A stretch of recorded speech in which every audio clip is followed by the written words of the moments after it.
cú nữa nhiều e rồi nè. À cái tên con gì giờ sai đó.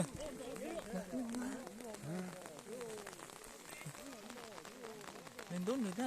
Chọt sẵn đúng mày.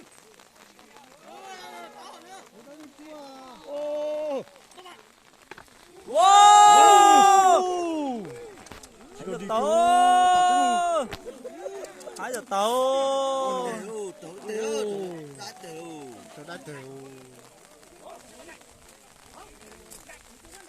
Thấy chưa nè? Nó thế này nè. Ô, chỉ nhóc áo bỏ đi áo tiền rồi nhở? Có thể quay vào tàu. Có như lò rẻ đó chân như á. Thầu đáy tiểu. Ôi này to ơi nó. Nhật thấy chưa nó tụi đúng đấy.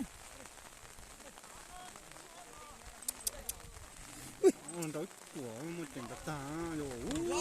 Ta chung.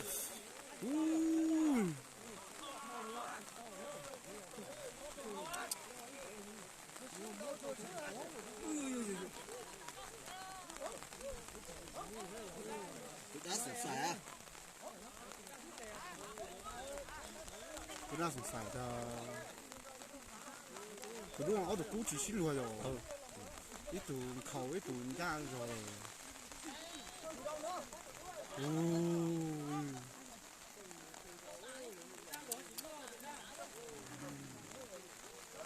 Sẵn sàng cho nó.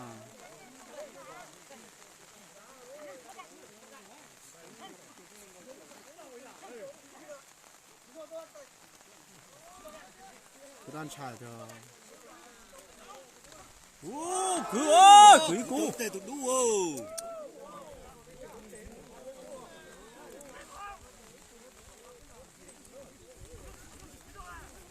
Tôi đã tính được thắng này cho nó. Dạ.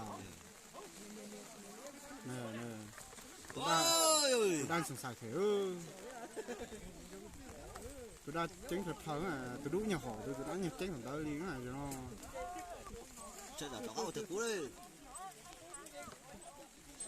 Tôi đã cũng để thể ở này tôi đúng rồi. Tại sao tôi cú cũng lo nữa. Ô, chạy được. Thế nên đâu nói từ giờ dân tôi đã dân chẳng hả? Tụi đúng chỉ tao sụp xài ơi, đúng rồi. Chỉ tao sụp xài đấy. Don't try it. Tôi đúng chỉ tao chạy đấy, tôi đã tính chạy. Tụi đam mình đi trong cái tụi này. Ở như muốn gì trong nào? Cái chọn rau đi trong đó. Chỉ cổng luôn. Tí nào cảnh tôi sao nào? Cái tiền một chơi bơ ở. Có chơi có chơi trong nào à? Lúc chúng nó biểu để coi chưa? Nhìn cái nhân cảnh nó. Có tôi phải ra kiểu ngủ. Chỉ ta phanh nhau ngủ. Suy ló chỉ ngủ. Mổ.